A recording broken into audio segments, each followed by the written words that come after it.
Hi Equals, it's Kim, and it is Wednesday. I didn't vlog late last week or earlier this week. I did that whole hour-and-a-half webinar that some of you might have seen in my social media. That webinar was in association with the Central Ohio Housing and Homelessness Organization.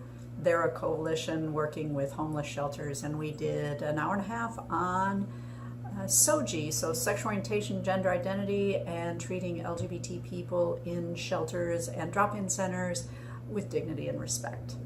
So what did I learn from that? That's kind of what I wanted to talk about today, and it's actually the same thing I've learned from the work I've been doing in SOGI data collection around in the juvenile justice system, and that is that a good percentage of even the already inclined to be friendly folks out there in the world, for the most part straight folks, don't understand that everyone has a sexual orientation.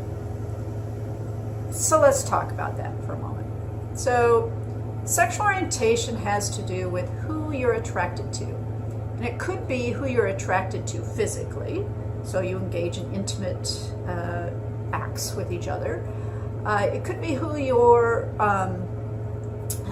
attracted to romantically, so who you engage with physically and who you engage with romantically may actually be different, as well as emotionally. Who you have deep emotional relationships with may not be the same people or the same gender as the people with whom you engage in physical activity with. A lot of us, that is all integrated, and we are attracted romantically, sexually, and emotionally to the same, let's say for lack of a better word, flavor of people. So people who are heterosexual, and that's most of the world,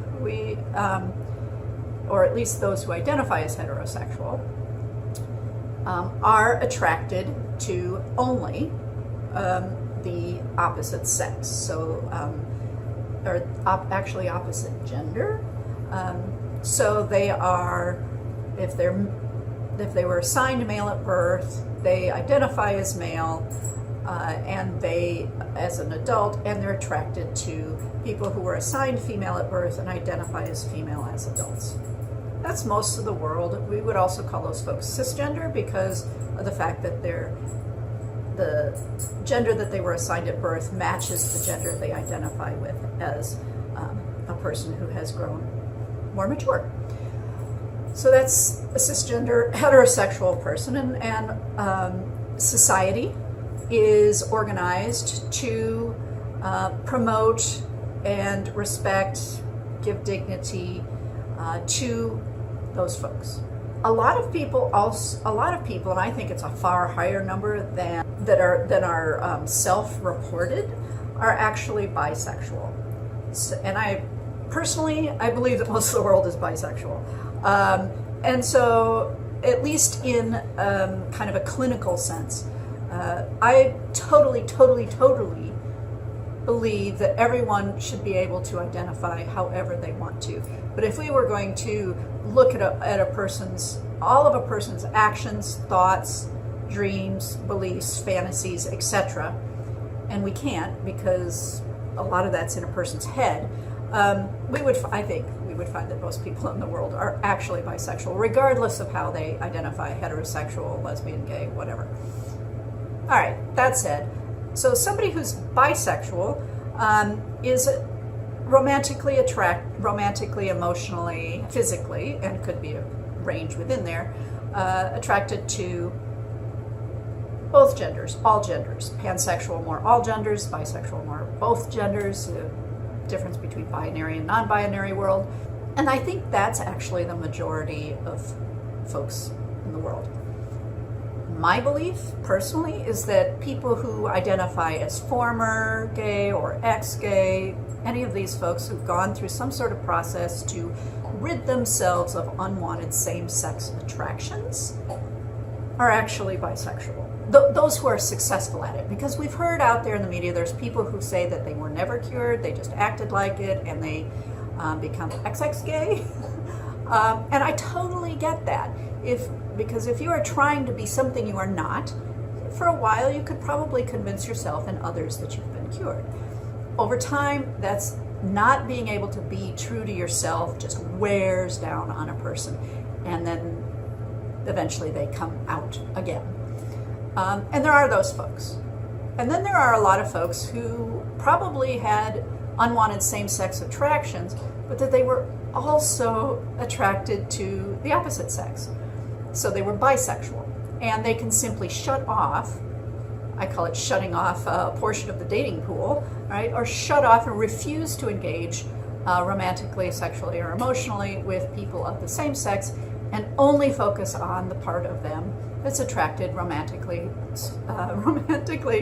emotionally, and physically to the opposite sex. More power to them if that's how they want to go through life. And those people do often identify as heterosexual because they are not willing, not able, not comfortable, whatever the word is, with acknowledging that they do have these same-sex attractions as well, and but that they don't want to admit, they don't want to identify that way. That's fine, as long as you're happy and integrated and a whole person. That's the biggest thing. So I think most people in the world are to some extent bisexual. Now that's a long range. We've talked about the continuum before. You've got some people who are directly in the middle, and they were equally attracted to the same sex and the opposite sex. They just have a really big dating pool. And then you have, if you've got this continuum, you can have people all the way down here until you get to very, very heterosexual, and maybe they're just a little bisexual. Maybe some action in their past was same-sex, practice kissing with their best friend when they were 11, or some other act. And, so all these kinds of different places you can be on this line of bisexual, and then you can go the other way, different places on this line of bisexual, all the way down to totally, like, clinically, I don't know the right term, homosexual, where you are not at all in any action, in any way attracted, or ever been, or ever engaged with somebody from the opposite sex. So, like, even I identify as lesbian, but if you were to, not clinically is not the right word, but if you were to scientifically put me on that spectrum, I'm probably somewhere in here. So I'm not all the way attracted equally to men and women, but I'm not totally homosexual as well, because I've been married to a man before, so I have heterosexual acts in my past, and so that puts me in kind of that bisexual category. People can identify whatever way rings true and authentic for them. So I identify as lesbian because that just feels more representative of who I am. All right. And then you have folks who are who identify as homosexual, lesbian, gay, for the sake of a sexual orientation. It's called homosexual. So romantically, sexually, physically attracted to the opposite sex, or to the same sex, sorry, and they maybe gay or lesbian, or identify as gay or lesbian, and that's another sexual orientation. So we're up to 3 actually now. We've got heterosexual, we've got bisexual or pansexual, we have homosexual, and then a lot of people have said, well, no, not everyone has a sexual orientation because some people are not attracted to anyone, and they're right. That is true, but there is a 4th sexual orientation, which is asexual, which is simply, not sexual. The A means that, all right? So asexual folks just aren't attracted. Being attracted, and they may be attracted romantically or emotionally to different people, just not sexually. So we got to keep those 3 pieces in mind, because there may actually be people who identify as heterosexual. They only engage physically with people of the opposite sex, but they're emotional, really tight relationships are actually with people of the same sex. So, you know, there's that kind of thing going on as well. Anyway, so this is one of these things. If we could do this massive education to folks that there are 4 sexual orientations: heterosexual, bisexual or pansexual, homosexual, and asexual, to just get people to understand that everyone has a sexual orientation, I think that would go a long way. I've heard people talk about it being a paradigm shift when they finally get that in how they think about things like SOGI data collection, about putting sexual orientation and gender identity in non-discrimination laws.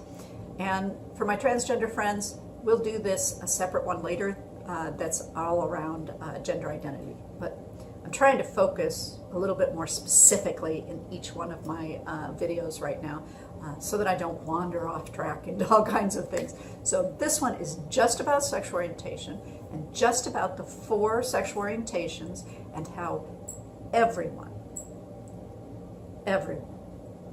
has a sexual orientation. Have a great day, equals. I will see you later this week. Please give me a thumbs up if you like this video. Share it with your straight friends. We need people to be educated around their sexual orientation so that they understand when we're talking about sexual orientation, we are actually talking about everyone. So give me a thumbs up if you like this video. Share it. Hit the red subscribe button. The more people that subscribe to my channel, the more YouTube puts it out there so more people see it. Please help me with that. Hit the red subscribe button. And if you want, hit the little bell. That will let you know when I put up a new video. And I will see you later, everybody. Bye, equals.